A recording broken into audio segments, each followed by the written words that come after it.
Berkurban di tengah pandemi, itulah tema Rosi malam hari ini karena besok adalah hari Jumat, tanggal 31 Juli adalah Hari Raya Idul Adha. Dan kita menyaksikan malam hari ini begitu banyak kendaraan keluar dari Jakarta menuju titik-titik di Pulau Jawa.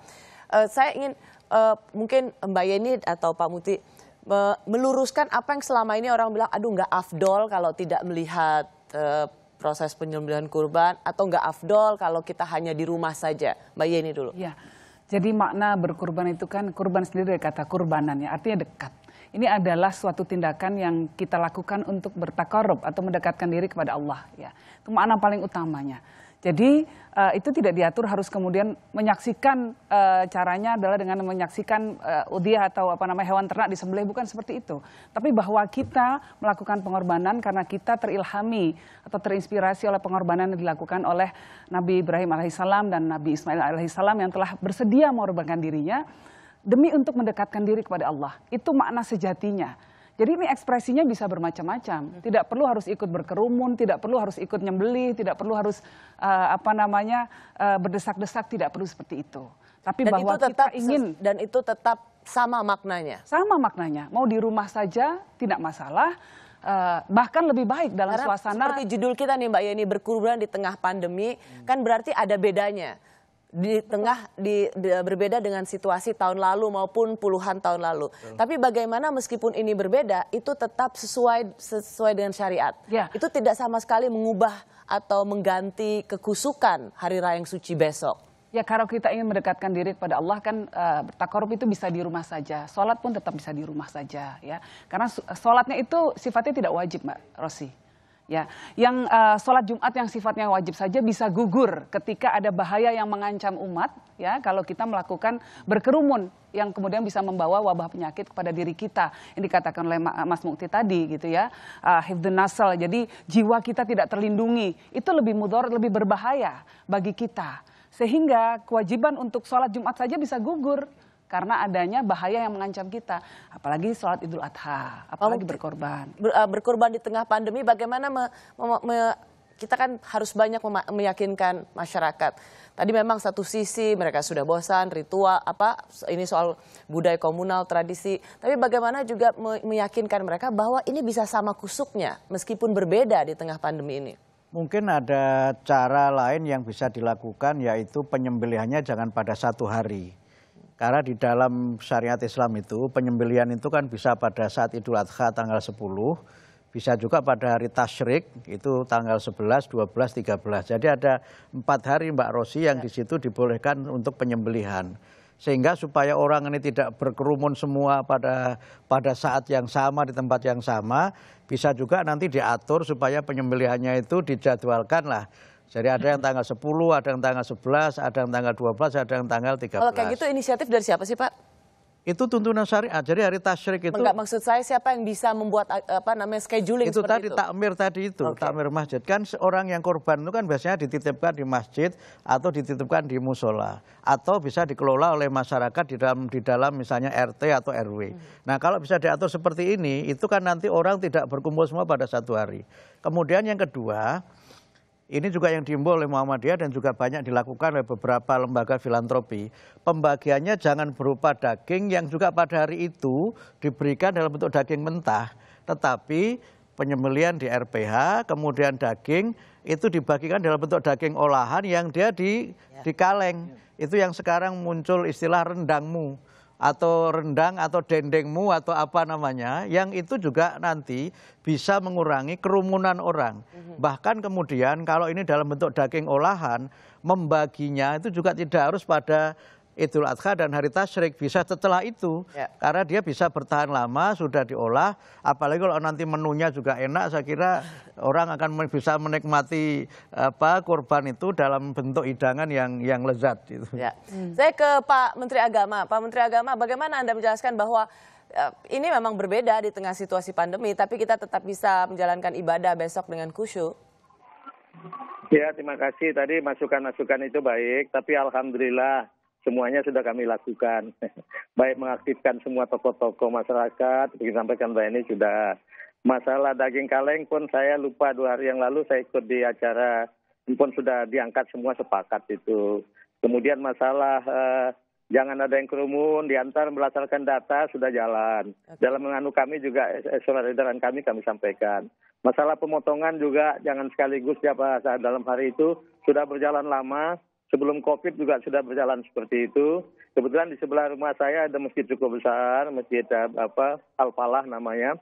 Sudah kami lakukan seperti itu dan kebetulan saya ketua Dewan Pembina di masjid itu. Sudah lama kami lakukan. Jadi kembali masukan-masukan ini luar biasa baiknya. Dan alhamdulillah semuanya sudah kita lakukan dan tugas kita bersamalah untuk menyebarluaskan itu, untuk memberikan masyarakat lebih mempunyai pemahaman tentang itu. Meskipun kita yakin mereka umumnya tahu kok. Cuman hati nuraninya mengatakan ada saya pulang juga lah gitu ya. Tapi kembali ya tetap kita jangan bosan lah. Sebagai yang sampaikan Mbak Yeni dan teman-teman tadi, jangan pernah bosan kita menghimbau. Meskipun kita tahu dia sudah tahu. Gitu. Itu aja Mbak pesan saya. Terima kasih banyak atas semua masukan-masukan yang luar biasa buat kami itu gitu. Jadi apa namanya tadi soal bagaimana pembagian kurban juga sudah dilakukan ya Pak? Dan itu bisa seragam? Dalam surat edaran itu sudah ada. Karena ini kan untuk mencegah kerumunan supaya orang tidak perlu dibagi secara langsung. Ya. Betul. Besok bisa dijamin seperti itu ya Pak? Tidak ada yang bisa jamin lah. Tapi sama-sama kita menghimbau, bujuk. Dengan pengawasan saya kira mudah-mudahan akan taat. Tapi yang paling utama kita sepakat betul-betul tekankan masalah protokol kesehatan dengan sebaik-baiknya gitu. Tadi Pak Menteri yang ingin saya tanyakan tadi kepada Bapak, bagaimana Bapak memberikan penjelasan pada masyarakat luas bahwa betul ada yang berbeda di tengah pandemi ini, tetapi itu tetap bisa kita jalankan dengan khusyuk besok. Ya, saya tampil banyak sekali dalam banyak forum, teman-teman juga begitu, tokoh-tokoh semua begitu. Saya ketemu Pak JK, misalnya Ketua Dewan Masjid. Itu dalam bermacam-macam pertemuan event begini, baik yang tatap muka maupun bertemu langsung, sama-sama kita teriak karena hal yang sama. Tadi juga saya menerima rombongan ormas-ormas Islam di kantor, sama-sama meneriakkan yang sama. Saya bangga sekali bahwa semua kita punya kesepakatan yang luar biasa, mengutamakan keselamatan dan keamanan kepada semua umat dan baik yang Islam maupun yang non-Muslim juga. Tapi ya kembali saya ingatkan kita jangan bosan lah terus menghimbau masalah dia taat atau tidak taat atau dia sudah tahu atau belum tahu tetaplah sama-sama kita himbau. Terima kasih sekali juga termasuk oleh televisi terima kasih yang sudah sama-sama menghimbau itu gitu. Ya. Kita kan ingin supaya besok meskipun berbeda tapi ini bisa bisa dirayakan dengan penuh tetap sama hikmatnya. Jangan sampai ada yang merasa ini kurang ini bagus sekali di Surabaya tanggal 28 Juli waktu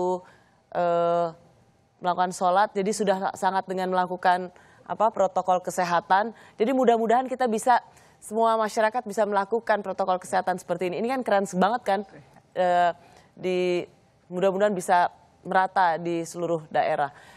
Artinya gini Mbak, artinya masyarakat itu harus kita ingatkan sadar bahwa COVID ini masih berbahaya, sangat berbahaya. Ya. Bisa mengenai kita, bisa mengenai keluarga kita, bisa mengenai kalau sampai kita kena, keluarga kena, bahkan itu merepotkan semua.